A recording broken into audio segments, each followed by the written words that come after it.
ஒரு விஷயங்களை முடி தேவனுடைய வார்த்தைக்கு நேராய் கலந்து போவோம்.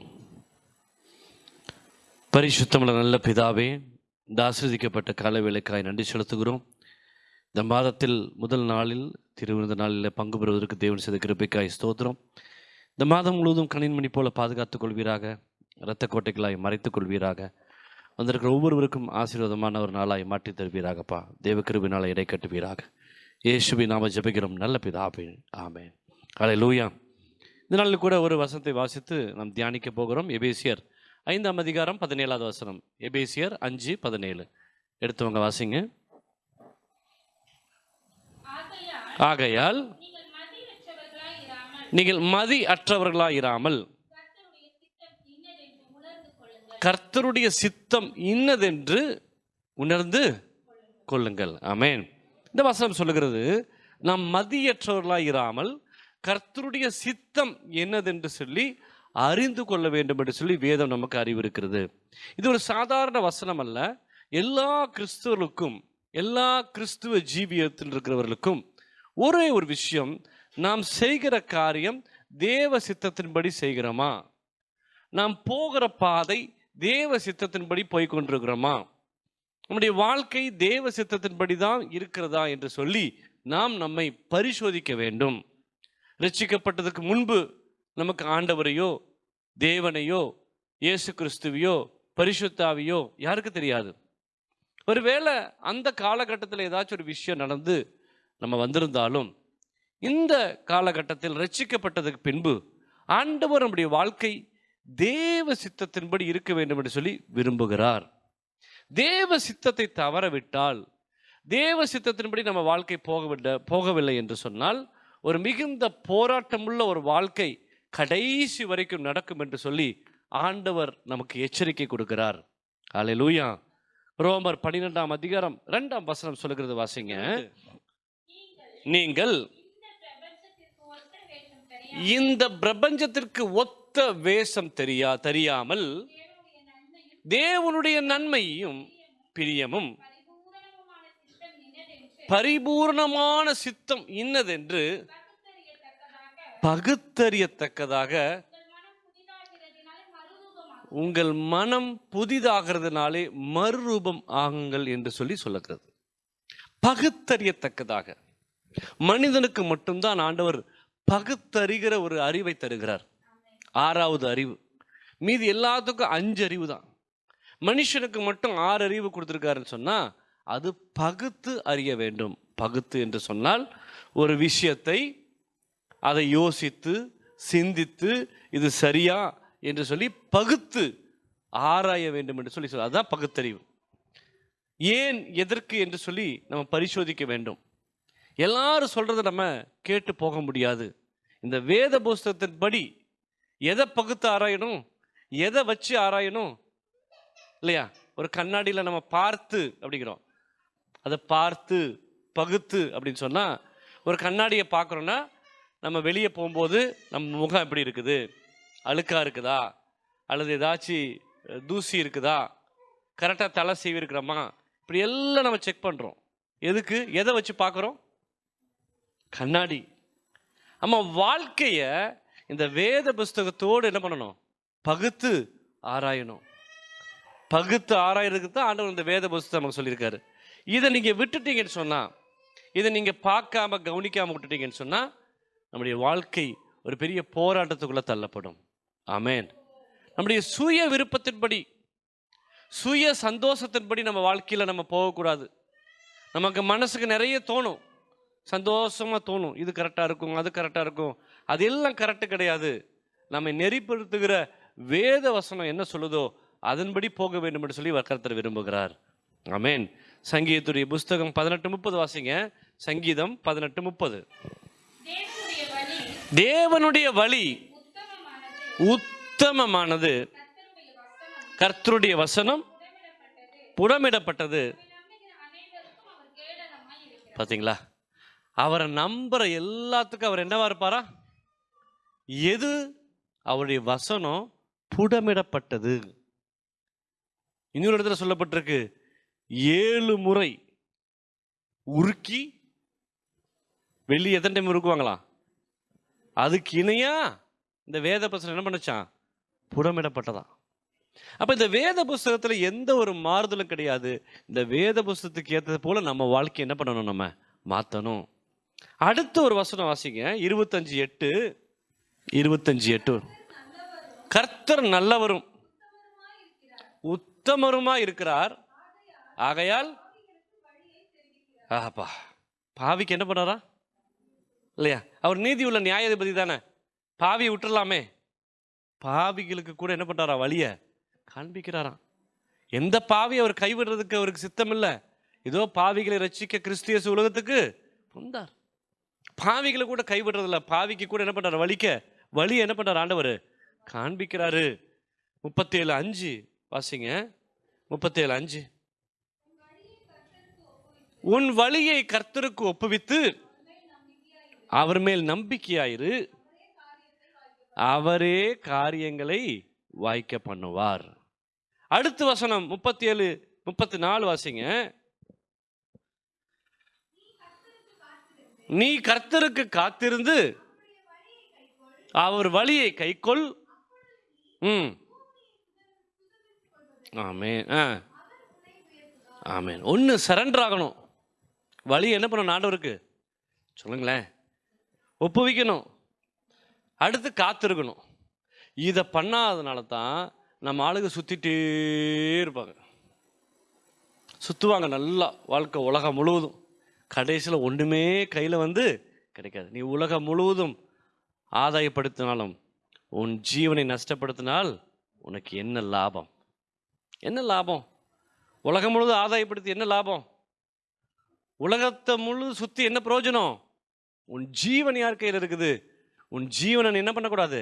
நஷ்டப்படுத்தக்கூடாது. இப்போ நம்முடைய வாழ்க்கையில் நம்ம எடுத்த தீர்மானங்கள் எல்லாம் தேவ சித்தத்தின்படி எடுத்தோமா என்று சொல்லி நம்ம பரிசோதிக்கணும்.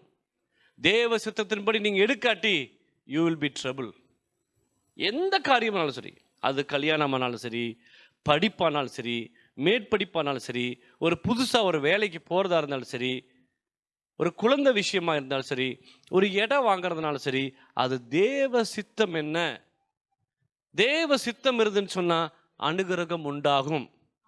தேவ சித்தம் இல்லைன்னு சொன்னால் அனுகிரகம் உண்டாகாது. ஆமென். அல்லேலூயா. அப்போ யோனாவுடைய புஸ்தகத்தில் வாசிங்க, முதல் அதிகாரம். யோனா முதல் அதிகாரத்தை வாசிங்க. யோனாவுடைய புஸ்தகம். அமிர்தாயின் குமாரனாகிய யோனாவுக்கு கர்த்தருடைய வார்த்தை உண்டாகி அவர், நீ எழுந்து மகா நகரமாகிய நினிவேக்கு போய் அதுக்கு விரோதமாய் பிரசங்கி, அவர்களுடைய அக்கிரமம் என் சமூகத்துக்கு எட்டியது என்று சொன்னார். அப்பொழுது யோனா கர்த்தருடைய சமூகத்திலிருந்து விலகி தர்சீசுக்கு யோப்பாவுக்கு போய் தர்ஷீஷுக்கு போகிற ஒரு கப்பலை கண்டு கூலி கொடுத்து விலகும்படி கப்பல் ஏறினான்.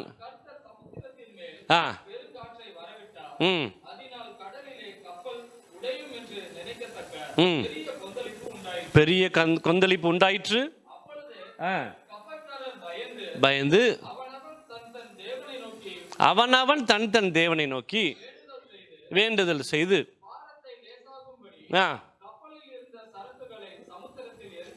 எரிந்து விட்டார்கள். யோனாவோ என்றால்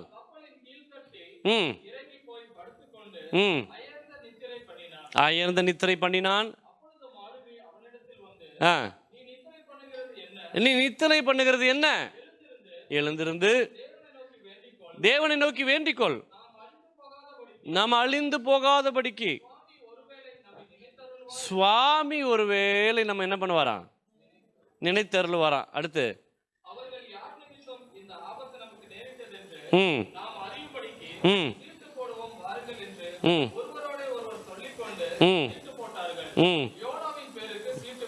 யோனாவின் பேருக்கு சீட்டு விழுந்தது.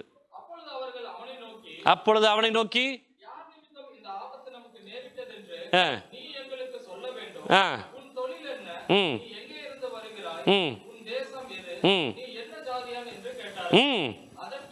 அதற்கு அவன், நான் எபிரேயன்,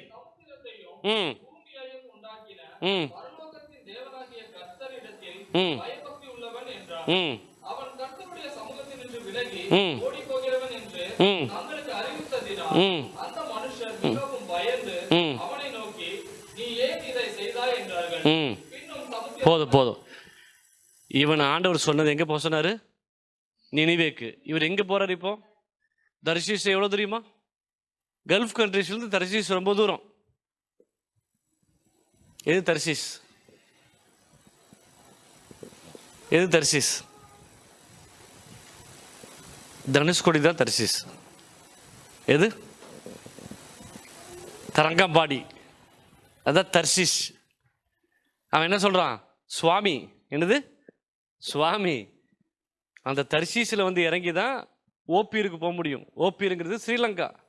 ஓப்பீர்லேருந்து தங்கத்தை எடுத்து தான் எங்கே போவாங்க? 3 கண்டம் தாண்டி வரணுமா. இந்த தர்ஷீஸுங்கிறது ஒரு என்ன சொல்கிறது, ஒரு துறைமுகம். தர்ஷீஸுங்கிறது ஒரு துறைமுகம். தனுஷ்கோடியில் ஒரு பெரிய துறைமுகம் இருந்துச்சு, தரங்கம்பாடியில் இருந்துச்சு. அந்த தர்ஷீஸ் வந்து என்ன போச்சு? இப்போ அந்த தனுஷ்கோடி அழிஞ்சு போச்சு. தனுஷ்கோடியில் ரயில்வே ஸ்டேஷன் இருந்திருக்குது, போஸ்ட் ஆஃபீஸ் இருந்திருக்குது, நிறைய இடமெல்லாம் இருந்திருக்குது. அந்த காலத்தில் வெள்ளைக்காரங்க வந்து இறங்குற இடம் இது, இந்த தனுஷ்கோடி. ஒரு பெரிய ஃபோர்ட். அந்த தனுஷ்கோடியிலிருந்து எங்கே போக முடியும்? ஸ்ரீலங்காவுக்கு என்ன பண்ண முடியும்? போக முடியும். அப்போ ஓப்பீர் தங்கம், உலகத்திலேயே அதிகமான தங்கம் எக்ஸ்போர்ட் பண்ணது எதுனா ஸ்ரீலங்கா. விசித்திரமான கற்கள், பச்சை கலர் மஞ்சள் கலர் கற்கள் இருக்குது எங்க? ஸ்ரீலங்கா. சாலமோன் ஆள் அனுப்பி இந்த தங்கத்தை வாங்கிட்டு வரும்போது வேதம் சொல்லுகிறது, அந்த தங்கத்துக்கு கூட இதெல்லாம் போச்சுன்னு சொன்னா, குரங்கு போச்சான், சந்தன மரம் போச்சான், யானை தந்தம் போச்சான், மயில் போச்சான். இது எங்கிருந்து கிடைக்கும்? இந்தியாவில் மட்டும்தான் கிடைக்கும். அது எந்த பக்கம் இருக்கும்? எலிபென்ட் பாஸ் கேள்விப்பட்டிருக்கீங்களா? யானை இரவு. ஆனை, அந்த இடத்துக்கு பேர் அது ஆனை இரவு. ஸ்ரீலங்காவில் நம்ம போய் பார்க்கும்போது அந்த இடத்துக்கு பேர் எலிபென்ட் பாஸ்ன்னு போட்டிருந்தாங்க, ஆனை இரவு. அங்கே போட்டிருக்காங்க, உலகத்திலேயே அதிகமான யானை தந்தம் எக்ஸ்போர்ட் பண்ணப்பட்ட இடம் அது. அதிகமான யானை எக்ஸ்போர்ட் பண்ண இடம் இந்த எலிபென்ட் பாஸ். அந்த போர்டில் போட்டிருக்கு, உலகத்தில் அதிகமான யானையை சப்போர்ட் பண்ணுறது இந்த இடம் தான் அப்படின்னு.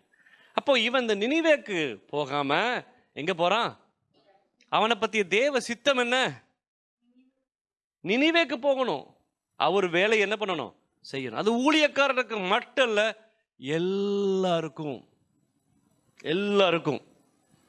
நீங்க தர்ஷீஷுக்கு போறதுக்கு முயற்சி பண்ணி நினிவேக்கு போகாம தர்ஷீஷுக்கு போறதுக்கு முயற்சி பண்ணும்போது முதல்ல வந்தது ஒரு பெரிய புயல்.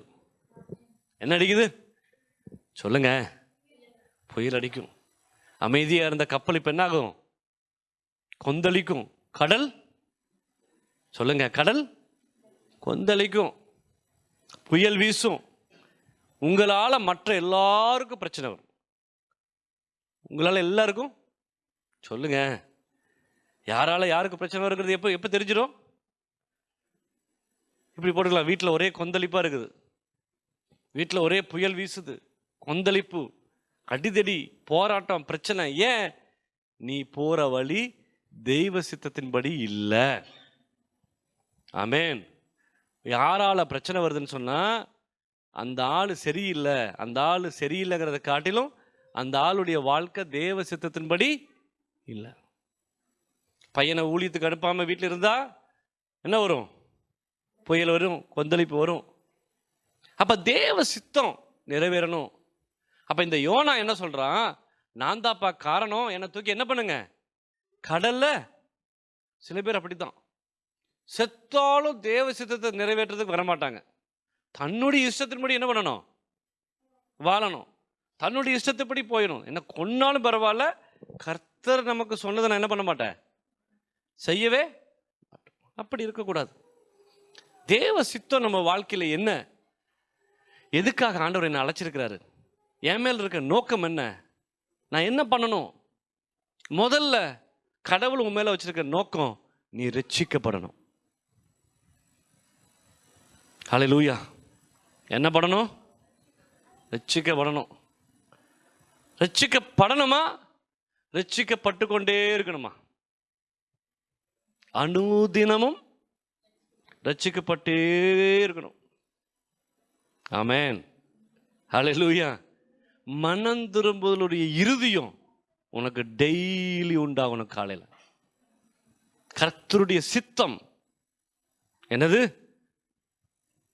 மனம் திரும்புதல். யோவான்ல சொல்லப்பட்டிருக்கு, பாவிகளுடைய ஜெபத்தை ஆண்டவர் அவருக்கு சித்தமானதை யார் செய்கிறார்களோ அவருடைய செவி, அவருடைய பேச்சுக்கு அவர் திறந்திருக்கிறார். நம்ம வேலை தேடுறதுக்கு முயற்சி பண்ணுறோம், பிஸ்னஸ் பண்ணுறதுக்கு முயற்சி பண்ணுறோம், வியாதி சௌக்கியமாகன்னு பார்க்குறோம். நீ தேவ சித்தம் செஞ்சியா? உண்மையில ஆண்டவர் போட்ட முதல் தேவ சித்தம், நீ ரட்சிக்கப்பட வேணும்.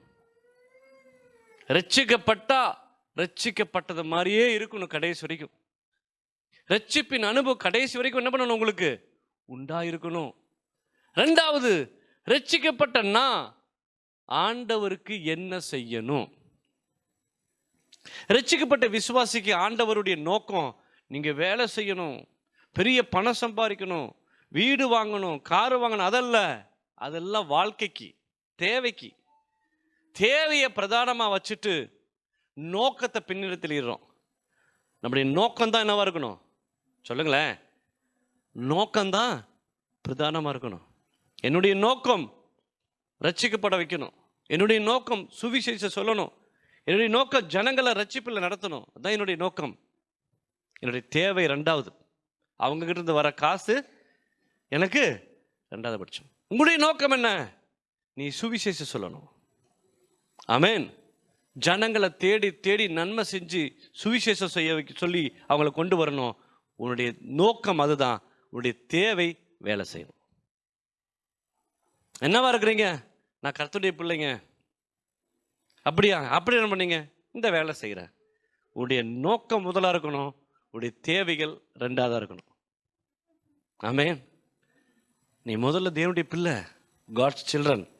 ரெண்டாவது தான் நீ டாக்டரு, இன்ஜினியரு, ஐடி ஜாபு, அந்த ஜாபு, இந்த ஜாபுலாம் ரெண்டாவது தான். முதல்ல நோக்கம் என்னவா இருக்கணும்? நான் தேவனுடைய பிள்ளை. இன்னும் நோக்கம், நான் இந்த பூமியை விட்டு கடந்து போகும்போது கொஞ்சம் பேருக்காச்சும் நான் சுவிசேஷம் சொல்லிட்டு போகணும், கொஞ்சம் பேருக்காச்சும் நான் ரட்சிப்பை என்ன பண்ணணும்? சொல்லிட்டு போகணும். இங்க 1,27,000 பேர் செத்து மடிய போறாங்க ஒரு இடத்துல. அந்த நினிவேங்கிற ஒரு பட்டணத்தை ஆண்டவர் கவிழ்த்து போட போறாரு. யோனாட்ட சொல்றாரு, இவனுக்கு ஈகோ. இந்த யோனாவுக்கு என்னது? ஈகோ, கோபம். என்ன கோபம்? நான் போய் சொல்றேன், நான் சொன்னோன்னு நீங்க மாத்திடுறீங்க, அப்புறம் எதுக்கு நான் போய் சொல்லணும்? எனக்கு அவமானம் ஆயிருது. அதாவது தான் சொல்றதா சொல்லுங்களேன். அப்படி இருக்கக்கூடாது. நீ ஒருவனை பார்த்து மனம் திரும்பும், வாழ்க்கை ஒண்ணுமில்லாம போயிருன்னு சொல்லி நான் சொல்றேன், அப்படி வரணுங்கிறதுக்காக நான் காத்துட்டு இருக்கக்கூடாது. அவன் மனம் திரும்புறது தான் எனக்கு முக்கியம். ஆமென். ஹல்லேலூயா. அவன் லைஃப் சேஞ்ச் ஆகிறது தான் எனக்கு முக்கியம். அவன் உடைந்து போகணுங்கிறது நோக்கம் அல்ல. ஆண்டவர் சொல்ற காரியம், நீ போய் நினிவேக்கு விரோதமாய் தீர்க்கதரிசனம் சொல்லு, 7 நாட்குள்ள இந்த மகா நகரம் கவிழ்த்து போடப்படும். அது என்ன சொல்றான்? என்னை தூக்கி கடல்ல போட்டுருங்க. கடல்ல போட்டாலும் ஆண்டவர் ஒரு மீனுக்கு என்ன பண்ணார்? ஆண்டவர் கட்டளையிட்டார். அந்த மீன் அவனை மிழுங்கிச்சு. அந்த மீன் கொண்டு போய் கரெக்டாக எங்கே போட்டுருச்சு? நினிவேல கக்கிருச்சு. டீசெண்டாக வெள்ளை சட்டை போட்டு போனவன் இப்போ மீனுடைய நாத்தத்தோடு போய் தீர்க்கதரிசனம் சொல்கிறதுக்கு ஆண்டவர் என்ன பண்ணார்? கக்கிடுவார். நீ ஒழுக்கமாக வந்தீங்கன்னா ஆண்டவனை டீசெண்டாக அழைச்சிட்டு வருவார். நீ சொல்கிற பேச்சை கேட்காட்டி உன்னை அடித்து சித்திரவதை பண்ணி அவமானப்படுத்தப்பட்டாலும் கடைசியில் வந்து இங்கே தான் நிப்பாட்டுவார். எங்கே? தேவ சமூகத்தில். இங்கே இல்லை, பொதுவாக தேவ சமூகத்தில். திருப்பி வரும்போது நீ நல்ல நிலைமையில வரணும். ட்ராஜரி, போராட்டம், பிரச்சனை அதுக்குள்ளெல்லாம் போயிட்டு வரக்கூடாது. அப்ப நினிவேக்கு போறான் அந்த யோனா. அங்க போய் அது 2ஆம் அதிகாரம் வாசிங்க. இந்த மகா நகரமாகிய 3வது அதிகாரம் 2ஆம் தரம் கர்த்தருடைய வார்த்தை உண்டாகி, நீ எழுந்து நினிவேக்கு போய் ம் யோனா எழுந்து நினிவேக்கு போனான். நினிவே ம் ம் ம் ம் ம் ம்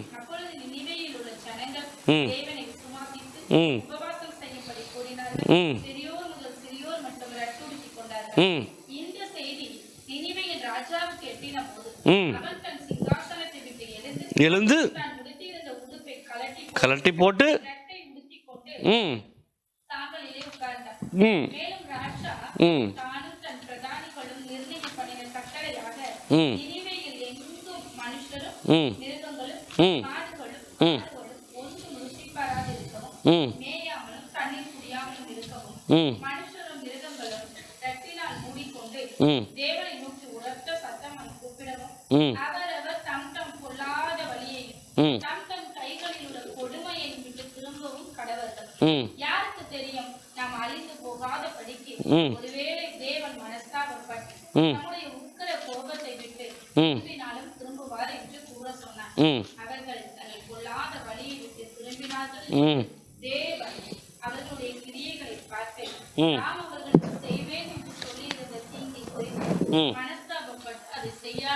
ம் ஆமென். இப்ப யோனா போய் சொல்லியாச்சு 40 நாள்ல இந்த பட்டணம் என்ன ஆயிரும், அழிஞ்சு போயிடும். இது சொல்றது தான் யோனாவுடைய வேலை. ஆமென். ஆனா அந்த ஜனங்க என்ன பண்ணாங்க, தலைவர்கள் முதல் சாதாரண ஆட்கள் வரை, ராஜா முதல் பிராணிகள் வர அவங்க உபவாசம் போட்டாங்க, கண்ணீர் வடிச்சாங்க. அந்த கண்ணீரை கேட்டு ஆண்டவர் என்ன பண்ண, அதில் ஒருத்தங்க ஒரு வார்த்தை சொல்றான், நம்ம இப்படி உபவாசம் போட்டு அழுகலாம், ஒருவேளை வாசிங்க, யாருக்கு தெரியும், அழிந்து போகாதபடிக்கு ஒருவேளை தேவன் மனஸ்தாபப்பட்டு உக்கிர கோபத்தை விட்டு திரும்பினாலும் திரும்புவார். அதுதான் இம்பார்ட்டன்ட். ஆனா 4வது அதிகார வாசிங்களேன். இப்ப யோனாக்கு என்ன பிரச்சனை, யோனா அவங்க மனம் திரும்புவது இவனுக்கு பிரச்சனையா இருக்குது. யோனாக்கு என்ன பிரச்சனை, இப்போ நான் சொன்னது நடக்கலையே. யோனா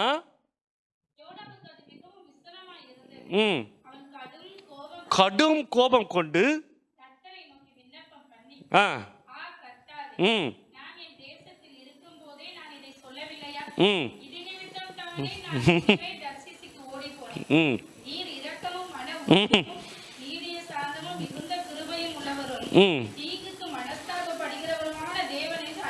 அறிவேன்.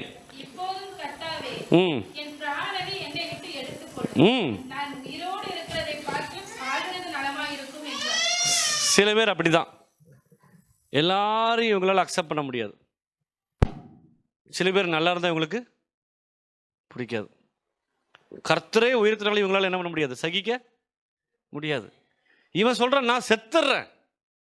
இப்போ இவனுக்கு என்னணும், அந்த அத்தனை பேரும் சாகணும், அத்தனை பேரும் சாகணும். அவன் சொல்ற அர்த்தம் என்னன்னா, இதுக்கு எதுக்கு என்னை வர வச்சு இங்க சொல்ல வைக்கிற, அங்கிருந்தே நான் சொல்லியிருப்பேன்ல, என்னை எதுக்கு மெனக்கிட்ட சொல்ல வந்து அவங்கள காப்பாற்றணும். இப்போ யோசித்து பாருங்க, யாரோ ஒருத்தர் அழிந்து போடுவதற்கு, அவங்களை காப்பாற்றுறதுக்கு உங்களுடைய வாய் ஆண்டவருக்கு தேவைப்படுது.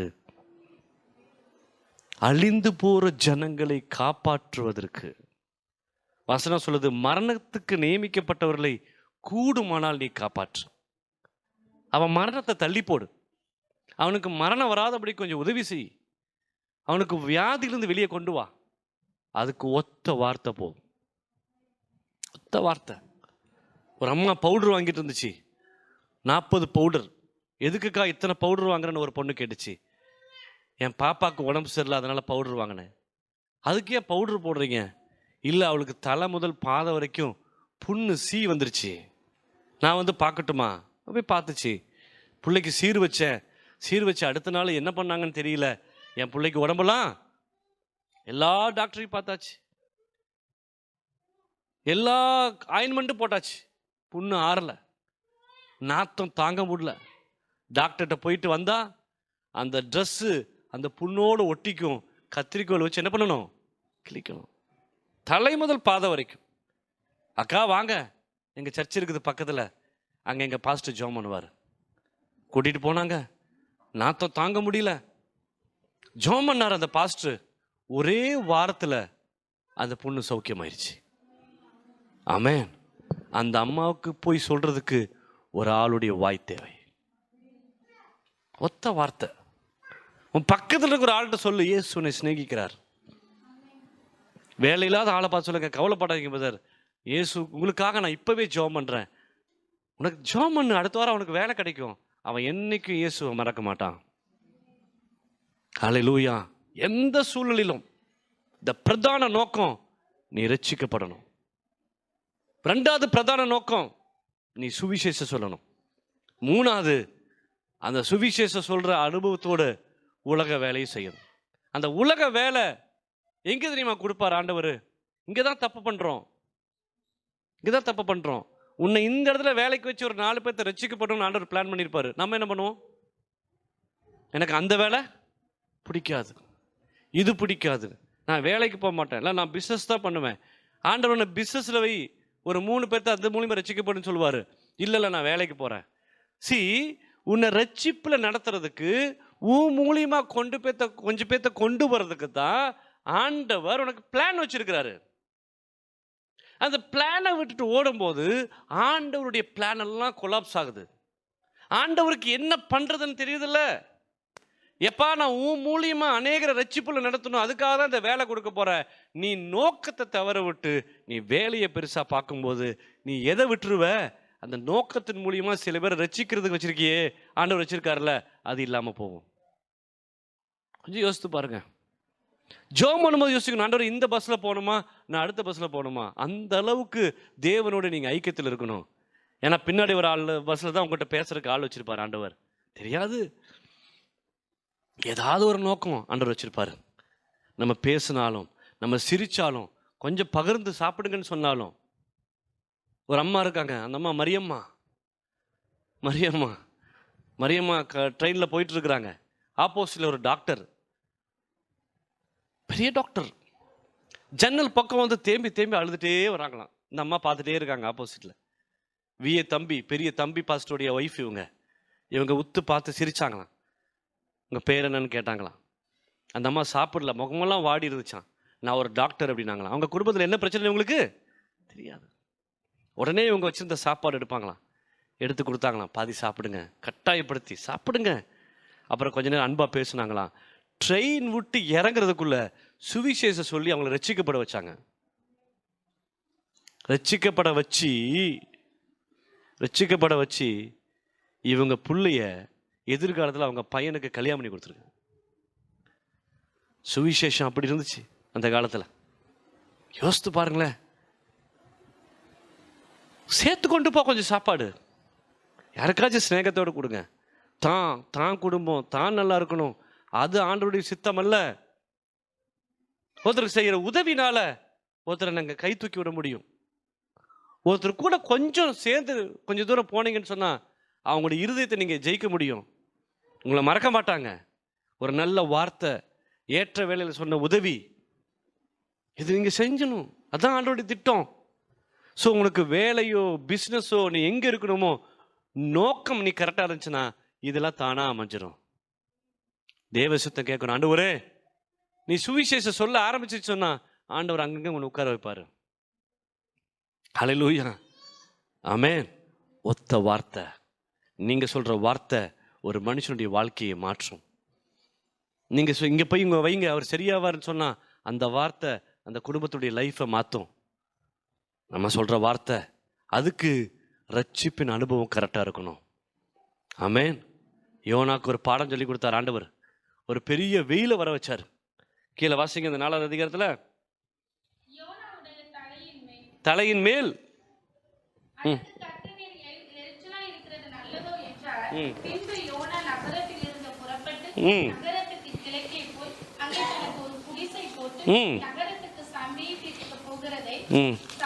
சம்பவிக்கிறது ம் யோனாவுடைய தலையின் மேல் நிழல் உண்டாய் இருக்கவும் அவனை அவனுடைய மனமடிவுக்கு நீங்களாக்கவும் தேவனாகிய கர்த்தர் ஒரு ஆமணக்கு செடியை முளைக்க கட்டளையிட்டு அதை அவன் மேல் ஓங்கி வளர பண்ணினார். அந்த ஆமணக்கின் மேல் யோனா மிகவும் சந்தோஷப்பட்டார். மறுநாளிலோ கிழக்கு வெளுக்கும் நேரத்தில் தேவன் ஒரு பூச்சியை கட்டளையிட்டார். அது ஆமணக்கு செடி அரித்து போட்டது. அதனால் அது காய்ந்து போயிற்று. சூரியன் உதித்த போது தேவன் உஷ்ணமான கீழ்காற்றை கட்டளையிட்டார். அப்பொழுது வெயில் யோனாவுடைய தலையில் படுகிறதினால் அவன் சோர்ந்து போய் தனக்குள்ளே சாவை விரும்பி நான் உயிரோடு இருக்கிறதை பார்க்கிலும் ஆகிறது நலமாய் இருக்கும் என்றார். அப்பொழுது தேவன் யோனாவை நோக்கி, நீ ஆமணக்கு நிமித்தம் எரிச்சலாய் இருக்கிறது நல்லதோ என்றார். ஆமணக்கின் நிமித்தம் நீ எரிச்சலாய் இருக்கிறது நல்லதோ என்றார். அதற்கு அவன், நான் மரண பரியந்தமும் எரிச்சலாய் இருக்கிறது நல்லதுதான் என்றார். அதற்கு கர்த்தர், நீ பிரயாசப்படாததும் நீ வளர்க்காததும் ஒரு ராத்திரியில் முளைத்ததும் அழிந்து போனதுமான ஆமணக்குக்காக பரிதபிக்கிறாயே, வலது கைக்கும் இடது கைக்கும் வித்தியாசம் அறியாத 124,000 பேருக்கு அதிகமான மனுஷரும் அநேக மிருக ஜீவன்களும் இருக்கிற மகா நகரமாகிய நினிவே காக்க நான் பரிதபிப்பாமல் இருப்பேனோ என்றார். ஆமென். நம்ம இப்போ என்ஜாயே இருக்கோம். எதில் என்ஜாய்மெண்ட்டில் இருக்குது தெரியுமா? ஆமணக்கு செடியில் இல்லை, வீட்டுக்கு பின்னாடி இருக்க தென்னை மரம், ஆமணக்கு செடி. எனக்கு ஆண்டவர் நல்ல வீடு கொடுத்துருக்காரு, சில பேருக்கு நல்ல வேலை கொடுத்துருக்காரு, சில பேருக்கு கை நிறைய சம்பாத்தியம் வருது. ஆண்டவர் ஆமணக்கு செடியை அழிப்பதற்கு ஒரு சின்ன பூச்சை கட்டளையிட்டாரா? என்னது, என்ன கட்டளையிட்டாரு சொல்லுங்க? அந்த பூச்சி வந்ததுக்கப்புறம் அந்த இலையெல்லாம் என்னாச்சான்? காஞ்சி போச்சான். நம்ம ஆளுக்கு அப்படியே நிழலில் இருக்கிறீங்க, அப்படியே ஜாலியாக கம்ஃபர்டபுளாக. எனக்கு 60,000 சம்பளம், 40,000 சம்பளம், ஹாப்பி. ஒருத்தனுக்கு சுவிசேஷம் சொன்னியா? ஒரு ஆளை சர்ச்சுக்கு கூட்டு வந்தியா? ஒரு ஆளுக்கு பைபிள் கொடுத்தியா? நம்ம எப்படி தெரியுமா? அவன் கூட அங்கே சும்மா இருப்பான். நம்ம பாட்டை நல்லா சினிமா பாட்டை போட்டு வேலை பார்த்துட்டு இருப்போம். நம்ம அங்கே கூட ஒழுக்கமா இருப்பான். அவனாச்சும் கரெக்டாக போவான். இன்னைக்கு நம்ம டெய்லி பிரியாணி சாப்பிட்றது. அவனா சொல்லுவான், இன்னைக்கு செவ்வாய்க்கிழமைங்க நாங்கள் உபவாசம், மார்கழி மாதங்க எனக்கு கறி சாப்பிட மாட்டேன்ப்பா. நம்மளா 24 மணி நேரம் கறி திங்க வேண்டியது, நல்லா சினிமா பாட்டு கேட்க வேண்டியது, என்ஜாய் பண்ண வேண்டியது. எந்த நிழல்ல? ஆமணக்கு செடி நிழல்ல. ஒரே ஒரு ஒற்றை நிமிஷம் ஆண்டவர் ஒரு பூச்சை கட்டளையிட்டா, வேலையில் பிரச்சனை வந்துச்சுன்னா, ஆமணக்கு செடி பட்டு போச்சுன்னா வேலைக்கு பட்டு போச்சு. ஆமணக்கு செடி போனதுக்கப்புறம் என்ன ஆயிரும்? வெயில் சுல்லுன்னு போடும். அடுத்த மாதம் இஎம்ஐ கட்டணும், வீட்டு வாடகை கட்டணும், அதை கட்டணும், இதை கட்டணும். ஆண்டவர் சொல்லுவார், கேவலம் இஎம்ஐக்காக பரிதபிக்கிறியே, உன் பிள்ளைக்கு பால் டிப்பா வாங்கணும்னு பரிதபிக்கிறியே, உன் பக்கத்தில் ஒருத்தர் இருந்தானே அவனுக்கு சுவிசேஷம் சொன்னியா? உன்னை கொண்டு போய் எங்கள் வேலைக்கு வச்சதையே 2 பேர்த்த சுவிசேஷம் சொல்கிறதுக்கு தானப்பா வச்சேன். அதனால் அந்த ஆமணக்கு செடிக்கு வேறொரு ஆளை நான் ரெடி பண்ணிட்டேன். அவன் மூலியமாக நான் என்ன பண்ணுறேன், அவனை நீ யார் எனக்கு அப்படின்னு கேட்டால் என்ன பண்ணுவீங்க? நீ யார் எனக்கு? நீ யாரு? ஞாயிற்றுக்கிழமை ஆண்டவரே மகள் வந்திருக்குன்னு சொல்றதுக்கு அப்படிப்பட்ட மகள் ஆண்டவருக்கு தேவையில்லை. ஞாயிற்றுக்கிழமை பாட்டு பாடி இல்லை, நல்ல சுவிசேஷ இங்கே எல்லாம் நல்லா கிளம்பி பாட்டு பாடி அதை பண்ணிட்டு, திங்கக்கிழமையிலேருந்து சனிக்கிழமை வரைக்கும் அந்த ஆமணக்கு செடி கிளம்பி உட்காந்து என்ஜாய் பண்ணிட்டு, அவன் அழிஞ்சிருவான் இவன் அழிஞ்சிருவான்னு சொல்றதுக்கு அல்ல, அழிஞ்சு போற ஆத்துமக்களுக்காக கவலைப்படுறதுக்கு தான் ஆண்டவனை கொண்டு போய் வச்சிருக்கிறார். நீ வேலை செய்யணும். வேலை செய்யும்போது சொன்ன, ஆண்டவரே என் கூட வேலை செய்கிறவங்க ரட்சிக்கப்படட்டப்பா, இந்த இடம் முழுது தேவ பிரசனம் இறங்கட்டும் ஆண்டவரே, உங்களுடைய பிரசன்ஸ் வரட்டும் ஆண்டவரே, கொஞ்சம் பேரையாச்சும் தொடுங்க ஆண்டவரே. ஆண்டவரே நான் இந்த இடத்துக்கு கடந்து போகும்போது கண்டிப்பாக ஒருத்தராச்சு இயேசு பற்றி தெரிஞ்சிருக்கணும்னு சொல்லி நீ பேச பேச பேச பேச ஆமென், அற்புதம் நடக்கும். அல்லேலூயா. கையை பிடிங்க பிரதர், காட் பிளஸ் யூன்னு சொல்லுங்க. நீங்கள் சொல்கிற ஒத்த வார்த்தை ஒருத்தருடைய லைஃபே சேஞ்ச் ஆகும். ஆமேன். ப்ராப்ளம் சால்வர் நம்மெல்லாம். எங்கள் அப்பார்ட்மெண்ட்டு கீழே சோபா சிஸ்டர் வீட்டுக்கு ஆப்போசிட்டில் ஒரு அம்மா இருக்குது. மாமியாருக்கு வாரம் எலுமிச்சம்பழம் வாங்கி வைக்கிறதே வேலை. புருஷ பொண்டாட்டிக்கு ஒரே சண்டைனாலும் சண்டை, தீராத சண்டை. ஒரு நாள் கொட்டேஷன் கொடுத்தோம். அந்த எலுமிச்சம்பழமாக என்னென்னு உள்ள 10 நிமிஷம் புருஷன் தம் அடிக்க போனார். அந்த நிமிஷத்தில் நாங்கள் வீட்டுக்குள்ளே போயிட்டோம். ப்ரேயர் பண்ணி தண்ணி தெளித்து வந்ததுக்கப்புறம் இப்போ ஒரு பிரச்சனையும் இல்லை. மாமியாருக்கு அடுத்த ஒரு ஆக்சிடென்ட் ஆகிப்போச்சு, கால் ஃப்ராக்சர் ஆயிடுச்சு. நல்லா யோசிச்சு பாருங்க, யார் அதுக்கு வச்சாங்களோ ஆண்டவர் என்ன பண்ணுவார்? திருப்பி வைப்பார். ஆண்டவருக்கு உண்மையில ஒரு பெரிய நோக்கம் இருக்குது.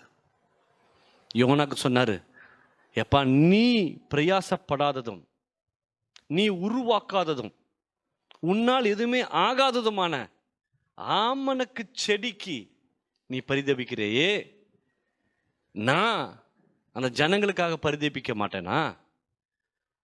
உன்னுடைய சுய சம்பாத்தியத்தில் வேலைக்கு வரல, நீ சுய அறிவில். நான் அவர் போட்ட பிச்சை அதெல்லாம். ஒரு அப்பார்ட்மெண்ட்டில் குடியிருக்கோன்னா கர்த்தர் போட்ட பிச்சை. ஒரு லேண்டு கொடுத்துருக்க கர்த்தர் போட்ட பிச்சை. ஒரு நீ வண்டி வச்சிருக்க கர்த்தர் போட்ட பிச்சை. அந்த வண்டியில் ஒரு 10 பேர்த்த கூட்டிகிட்டு போகிறது தான் ஆண்டவருடைய நோக்கம். So focus. உன்னுடைய நோக்கம் என்ன? தேவைகளை என்ஜாய் பண்ணுறோம். எதில் சந்தோஷம் வந்துருச்சு உனக்கு? ஆமனுக்கு செடியில் சந்தோஷம் வந்துருச்சு. அந்த 1,27,000 பற்றி இவனுக்கு எந்த கவலையும். நான் சொல்ற அர்த்தம் புரியுதா உங்களுக்கு? ஆமேன். வேலையை வச்சோ பிஸ்னஸை வச்சோ வீட்டை வச்சோ பெருமை பாராட்டாதீங்க. அது இன்னைக்கு இருக்கும், நாளைக்கு இல்லாமல் போகும். ஆனால் எதுக்காக அதை கொடுத்தாருங்கிற நோக்கத்தை நீ புரிஞ்சுக்கிட்டேன்னு சொன்னால் இன்னும் நிறைய கொடுப்பார். அடுத்தடுத்த கட்டத்தை கொண்டு போவார். ஆமேன். இது ஒரு கேம் மாதிரி தான். கேம் பார்த்துருக்கீங்களா? வீடியோ கேமில் ஒருத்தர் வேகமாக போடுவான். வர்ற ஆபத்துலாம் தப்பிச்சு போகணும். கொஞ்சம் மாட்டிச்சுன்னா முதல்ல இருந்து ஆரம்பிக்கணும். Be careful. உங்கள் வாழ்க்கை ஆண்டவருக்கு ஒப்பு கொடுங்க. ஹல்லேலூயா. வசனம் சொல்லுது, கிறிஸ்து இயேசுவுக்கு உட்பட்டவர்களுக்கு சகலமும் நன்மைக்கு எதுவாய் நடக்கும். தேவ சித்தத்தின்படி நீ போனா எல்லாமே நன்மையாக நடக்கும். முதல் வசனம், நீ ரட்சிக்கப்படுறது தான் ஆண்டவருடைய நோக்கம், சித்தம். 2வது, ரட்சிக்கப்பட்டுட்டே இருக்கணும். 3வது, உன்னுடைய நோக்கம் சுவிசேஷம் சொல்றது. அதுக்கு சப்போர்ட்டா, அதுக்கு உதவியா வேலையோ பிஸ்னஸோ எதையும் ஆண்டவர் கொடுப்பாரு. ஜீவனம் பண்ணுவதற்கு. ஜீவனம் பண்ணுவதை பிரதானமாய் நினைத்தால், உன் நோக்கத்தை தவறவிட்டால் கடைசியில் உனக்கு கஞ்சி கூட கிடைக்காது. ஆண்டவர் இல்லாமல் ஆக்கிடுவார். நினைவுக்கு பாடம் கற்பிச்சு கொடுத்தாரு. ஆமனுக்கு செடியை இல்லாமாக்கி அவனுக்கு உணர்வு கொடுத்தாரு. யோனாவே, நேற்று ராத்திரி முளைச்சி இன்னைக்கு பட்டு போன, நீ வைக்காததும் நீ உருவாக்காததுமான ஆமண செடிக்கு இவ்வளோ துக்கப்படுறியே. 1,80,000 பேர் 20,000 பேர் இருக்கிறாங்களே, நான் பரிதவிப்பு பண்ணோம். ஆண்டவர் உங்களை மாத்திரமல்ல, எங்கிட்ட ஆண்டவர் கொடுத்த பாடம் என்ன தெரியுமா? எனக்கு அந்த மாதிரி சிந்தனை இருந்துச்சு. ஒரு வார்த்தை ராத்திரி பேசினாரு, மாம்சமான யாவருக்கும் நான் தேவன். மாம்சமான யாவருக்கும் நான் தான் தேவன். என்னுடைய ஜனங்களை கொண்டு வந்து சேர்க்கறது அவனுடைய வேலை. இந்த காலை வேளையில் தேவ சமூகத்தில் உங்களை அர்ப்பணம் பண்ணுங்க. எந்திரிச்சிருன்னு, ஆண்டவரே என்னுடைய நோக்கம் சுவிசேஷம் சொல்கிறது, அதுக்கு உதவி ஏதோ ஒரு வேலை கொடுங்க, நான் செய்கிறப்பா. என்னுடைய நோக்கம் ஆண்டவரை தேடுறதுக்கு, ஆண்டவரை ஆராதிக்கிறதுக்கு, ஆண்டவரை மகிமைப்படுத்துறதுக்கு, சுவிசேஷம் சொல்கிறதுக்கு. அதுக்கு உதவிக்கு ஒரு நல்ல வேலை கொடுங்கப்பா, ஒரு பிஸ்னஸ் கொடுங்க. எங்கே போனாலும், எந்த ஊருக்கு போனாலும், எந்த நாட்டுக்கு போனாலும் நான் உமக்கு ஊழியம் செய்வேன். பாஸ்டர் மட்டும் அல்ல ஊழியம், எல்லாரும் ஊழியம் செய்யணும். பாஸ்டர் மட்டும் அல்ல அதுக்கு நோக்கம், நீங்கள் தான். இந்த காலை வேலையில் உன் வாழ்க்கை பட்டு போச்சா? வேலை இல்லாமல் இருக்கிறியா? பிஸ்னஸ் ஓடலையா? ஒன்று சொல்லு, ஆண்டவரே கிடைச்ச வாய்ப்பை நான் கெடுத்துட்டப்பா, கொடுத்த வாய்ப்பை எனக்கு ஒரு வாய்ப்பு கொடுங்க. அந்த வேலையோடு சேர்ந்து நமக்கு சுவிசேஷம் சொல்லுவேன்ப்பா.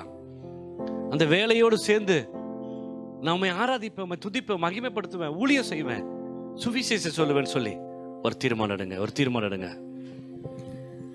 உலக மேன்மை அற்பமென்றும் உலக ஆஸ்தி குப்பையென்றும் உலக மேன்மை அற்பமென்றும் அஸ்தி குப்பையென்றும் உள்ளத்தினின்று கூறுவாயா? ஊழியம் செய்ய வருவாயா? ஊழியம் செய்ய வருவாயா? உனக்காக நான் மரித்தேனே, எனக்காக நீ என்ன செய்தாய்? உனக்காக நான் மரித்தேனே, எனக்காக நீ என்ன செய்தாய்? எனக்காக நீ என்ன செய்தாய்? மேய்ப்பன் இல்லாத ஆடுகள் போல் மேய்கிறார் பாவ புல்வெளியில். மேய்ப்பன் இயேசுவை அறிந்த நீயும் மேன்மையை நாடி ஓடுகிறாய். மேன்மையை நாடி ஓடுகிறாய். உனக்காக நான் மரித்தேனே, எனக்காக நீ என்ன செய்தாய்? உனக்காக நான் மரித்தேனே, எனக்காக நீ என்ன செய்தாய்? எனக்காக நீ என்ன செய்தாய்? 5 சகோதரர் அழிகின்றாரே, யாரையாவது அனுப்பிடுமே. யாரை நான் அனுப்பிடுவேன்? யார்தான் போவார் எனக்காக? யார்தான் போவார் எனக்காக? உனக்காக நான் மரித்தேனே, எனக்காக நீ என்ன செய்தாய்? உனக்காக நான் மரித்தேனே, எனக்காக நீ என்ன செய்தாய்? எனக்காக நீ என்ன செய்தாய்? இயேசு என்றால் என்ன விலை? இயேசு என்றால் என்ன விலை என்றே கேட்டிடும் எத்தனை பேர் பிள்ளைகள் அப்பம் கேட்கின்றனர். ஜீவ அப்பம் கொடுப்பாயா? ஜீவ அப்பம் கொடுப்பாயா? உனக்காக நான் மரித்தேனே, எனக்காக நீ என்ன செய்தாய்? உனக்காக நான் மரித்தேனே, எனக்காக நீ என்ன செய்தாய்? எனக்காக நீ என்ன செய்தாய்? இந்த காலையில் ஒப்பு கொடுப்போமா? அப்பா, என்னுடைய நோக்கம் நீர்தான் ஐயா. எங்க நோக்கம், எங்க வாழ்வு எல்லாம் உமக்கு ஊழியம் செய்வதுதான். என்னுடைய தேவைகளுக்காக ஏதோ ஒரு வேலை செய்யறப்பா, அதுக்குரிய வருமானத்தை கொடுங்க ஆண்டவரே. உயர்த்துங்க, ஆசீர்வதிங்க, சம்பளம் கொடுங்க, வாடகை கொடுங்கப்பா, எல்லாம் கொடுங்க. ஆனா எங்களுடைய நோக்கம் உமக்கு சுவிசேஷம் சொல்வது, ஒரு கூட்ட ஜனத்தை ஆயத்தப்படுத்துவது, ரட்சிப்பில் நடத்துவதற்கு. எங்களுக்கு கொடுத்த போனுக்காய் ஸ்தோத்திரம். அதில் அநேகரை ரட்சிப்பில் சொல்றதுக்கு, இயேசுவை சொல்றதுக்கு அதை நாங்கள் பயன்படுத்திட்டோம் ஆண்டவரே. எங்களுக்கு கொடுத்த வாகனத்துக்காய் ஸ்தோத்திரம். அந்த வாகனத்தில் போய் நாங்கள் சுவிசேஷம் சொல்லட்டோம் ஆண்டவரே. எங்களுக்கு கொடுத்த பணத்துக்காய் ஸ்தோத்திரம். அநேகருக்கு உதவி செஞ்சு கை தூக்கி விடட்டும் ஆண்டவரே. எங்களுக்கு கொடுத்த நாலேஜுக்காய் ஸ்தோத்திரம். வேதத்தை பகுத்து ஆராய்ந்து அநேகருக்கு கொடுப்பதற்கு அதை பயன்படுத்திட்டோம் ஆண்டவரே. நீர் கொடுத்த எங்களுக்கு பிள்ளைகளுக்காய் ஸ்தோத்திரம். உமக்கு ஊழியம் செய்து மடிந்து போகட்டும் ஆண்டவரே. எங்களுடைய பிள்ளைகள் உமக்கு ஆண்டவரே, அவர்கள் உமக்கு, எங்களுக்கு அல்ல. எல்லாமே உமக்கு தான் ஆண்டவரே. எல்லாமே உமக்கு தான்ப்பா. எல்லாமே நீங்க தான், ஆதாரம் நீங்க தான், எல்லாம் நீங்க தான்ப்பா. நாங்கள் ஒப்பு கொடுக்குறோன்னு சொல்லி ஒப்பு கொடுங்க. நல்ல பிதாவே, உம்முடைய சித்தம் நாங்கள் செய்யட்டாப்பா. உம்முடைய சித்தத்தின்படி வாழ எங்களை ஒப்பு கொடுக்குறப்பா. பிரதான நோக்கம் நாங்கள் ரட்சிக்கப்படுவது, 2வது ரட்சிக்கப்பட்டு கொண்டே இருப்பது, 3வது உமக்கு ஊழியம் செய்வது, 4வது சுவிசேஷம் செய்வதப்பா, 5வது எங்கள் தேவைகளுக்காக நாங்கள் வேலை செய்வது. எல்லாவற்றையும் கொடுத்து ஆசீர்வதிப்பீராக, உயர்த்துவீராக. இயேசுவின் நாம ஜெபிக்கிறோம் நல்ல பிதாவே, ஆமென்.